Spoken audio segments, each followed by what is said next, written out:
स्वागत है आपका कैपिटल टीवी में। केरल के सीएम पिनराई विजयन अब एक नए विवाद में फंसते दिखाई पड़ रहे हैं। सीएम विजयन ने अपने सीएम आवास की सजावट के लिए एक भारी रकम खर्च करने की तैयारी की है। खास बात यह है कि इसका ठेका बिना कोई टेंडर जारी किए ही एक निजी फर्म को दे दिया गया है। इस रिपोर्ट में देखिए।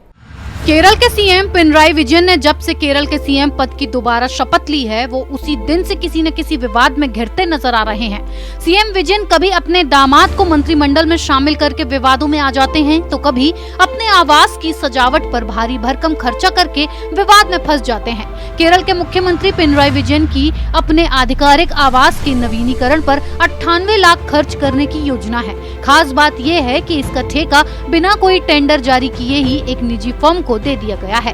बीजेपी कर्नाटक इकाई की उपाध्यक्ष और उडुपी से सांसद शोभा करंडलाजे ने अपने एक ट्वीट में ये जानकारी दी है। शोभा ने एक ट्वीट शेयर करते हुए कहा है, लुटियंस के प्रिय सीएम पिनराई विजयन की योजना अपने आधिकारिक आवास के नवीनीकरण के लिए जनता के 98 लाख रुपए खर्च करने की है।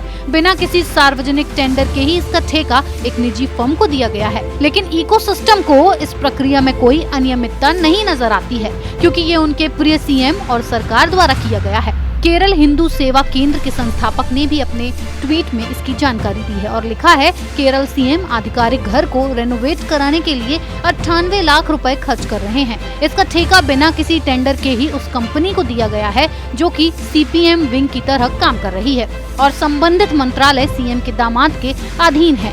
सेंट्रल विस्टा पर प्रलाप करने वाले लोग अब इस पर नहीं रोएंगे क्या? राज्य सरकार वैक्सीन खरीदने के लिए पैसे मांग रही थी।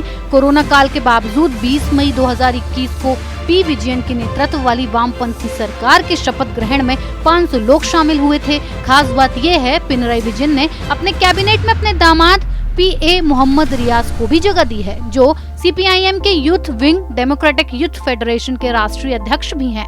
केरल के राजनीतिक इतिहास में 45 साल में ये पहली बार हुआ था जब कोई पार्टी लगातार दूसरी बार चुनाव जीत कर आई। जीत का सेहरा पिनराई विजयन के सिर पर ही बंधा, लेकिन अब उनकी सत्ता में दोबारा वापसी विवाद का कारण बन रही है, क्योंकि उन्होंने कैबिनेट में नए चेहरों को शामिल करने का फैसला लिया है। लेकिन सबसे चौंकाने वाला नाम के शैलजा का रहा। के शैलजा को पेंडेमिक फाइटर भी कहा जाता है, क्योंकि 2018 में उन्होंने निपाह वायरस और फिर कोरोना वायरस को काबू करने में अहम भूमिका निभाई। लेफ्ट पार्टियां अक्सर राजनीति में परिवारवाद का विरोध करती रही हैं, लेकिन दोबारा विजयन की वापसी ने कैबिनेट में परिवारवाद की एंट्री भी करा दी है।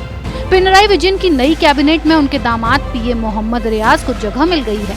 मोहम्मद रियाज ने पिछले साल जून में सीएम विजयन की बेटी टी वीना से शादी की थी।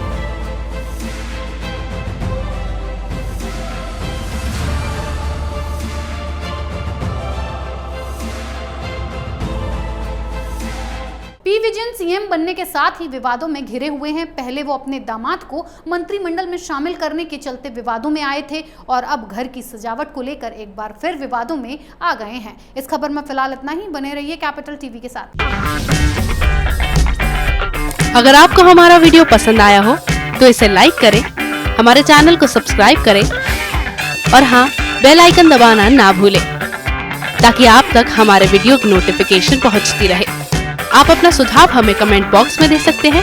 हमारे साथ जुड़ने के लिए शुक्रिया।